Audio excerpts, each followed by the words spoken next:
What's going on, guys? This is KNasty390 here. Welcome to another video. Today we're going over the American League winners for the MVP, Cy Young, Comeback Player of the Year, Rookie of the Year, and Manager of the Year. No, we're doing this before the season ends. This is my predictions of who I think will get it. Not part of it's of me who I think should get it, and part of me thinks who will get the vote. It's kind of like a little bit of mix of match of both of those. Now, you can see by the hat, I am a Red Sox fan, and I was trying to be as unbiased as I can in these selections.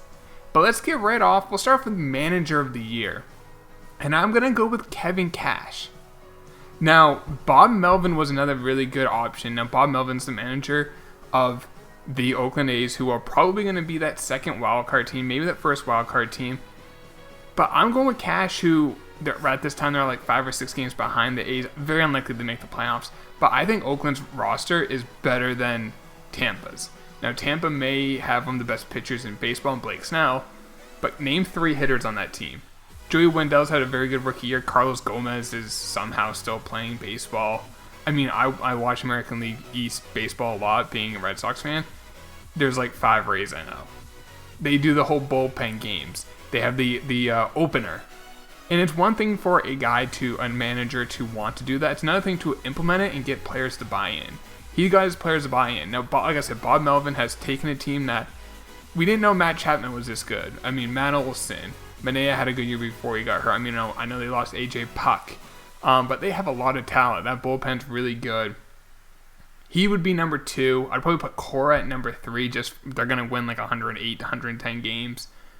But I'd go Cash 1, Melvin 2, Cora 3. So that's my Manager of the Year. Let's now go to Comeback Player of the Year. Now we're going to give some love to Oakland. We're going with Stephen Piscotty. Now, last year he was a Cardinal, and he has to be traded to either the Giants or the A's. He is from the Bay Area. His mother, at the time, this past offseason, was dying to ALS, Lou Gehrig's disease. I think she passed away in April or May of this year. He missed some games because of it. He came back. I think one of his first games was at Fenway, and he hit a home run. Really, really cool story. It's awful to hear about his mom. But last year he hit 9 home runs, a 235 average, a 367 slugging. He really didn't do much. Now, he had a pretty solid second year with St. Louis back in 2016. He hit 22 home runs. So we knew that he had power. I just think he had a lot on his mind, rightfully so. This year, the time I'm recording this, he has 26 bombs. He's in 270, a 495 slugging percentage, an OPS of 824, and his wins above replacement's 2.4. Pretty solid.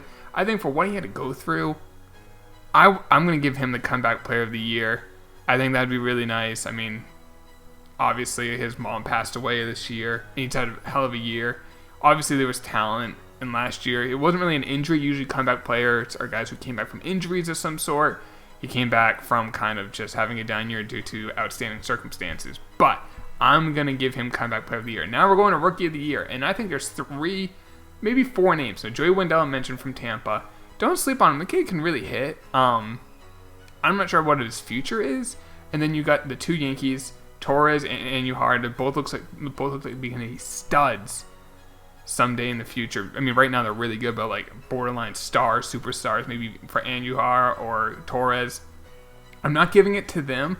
Part of it is the guy I think who should win it has had a better year. And second of all, I think they may split votes. Like, who are you going to vote for? If you're a Yankee fan, are you going to vote for Andujar or Torres? It's kind of like, yeah, I could rationalize both. So the guy I'm giving it to is Shohei Ohtani. Now, he did miss a lot of time. He still had a really good year. Now, as a hitter, he's hit 20 home runs and only 290 at-bats. I mean, most guys get 600 at-bats roughly in the season. If he was a hitter only, he'd hit like 40 home runs. Now, he got injured. He's going to need Tommy John. He may hit next year while having Tommy John because he bats left-handed, so he could get away with that. Now, like I said, he hit 290 on the year as a hitter, 20 home runs. He also stole 9 bases. His wins above replacement per Baseball Reference is 4. Now, as a pitcher, he was also really good. I mean, he had an ERA of a 3.31. He struck out 63 in 51 innings. So he did a really good job of striking out more than more than he walked as well. Only walked 22. He did a good job pitching. Obviously, his arm gave out. But between him as a pitcher and him as a hitter, I'm giving it to Ohtani. He should get Rookie of the Year in my opinion. Next, we're going to Cy Young. And I'm going to give Tampa some more love. I'm going Blake Snell. Now, I thought this was the year. Chris Sale has never won a Cy Young in his career. Boggles my mind you think about that. No, I think if he didn't get hurt, Chris Sale gets it. He's only pitched 150 innings at the time of me recording this. Now, Blake Snell's only at 169. Not a lot more, but I don't know. I think Blake Snell he's had a better ERA. He struck out 200 and 169 innings now. Sale has more strikeouts. But I think for the fact that he's been playing the whole year for most of the year, I will give it to Snell over Chris Sale. I think he'll get some of those votes because in August and September, Chris Sale hasn't really played. Now, I know games in April count the same as they do in September. Like a win is a win. A win in April is a win in September. A strikeout in April is a strikeout the same as September. But I know some voters will give extra knowledge for people who play down the stretch. I think that will help propel Snell over Chris Sale. Trevor Bauer is another guy who struck out over 200 this year, a low 3s ERA. He's another guy who could be in the option, an option for. I'd probably put him at number 3. I'd put Chris Sale at 2, and I'd put Blake Snell at 1. Now that leaves us with the most valuable player. I really think in 15, 20 years they should rename this trophy to the Mike Trout Award.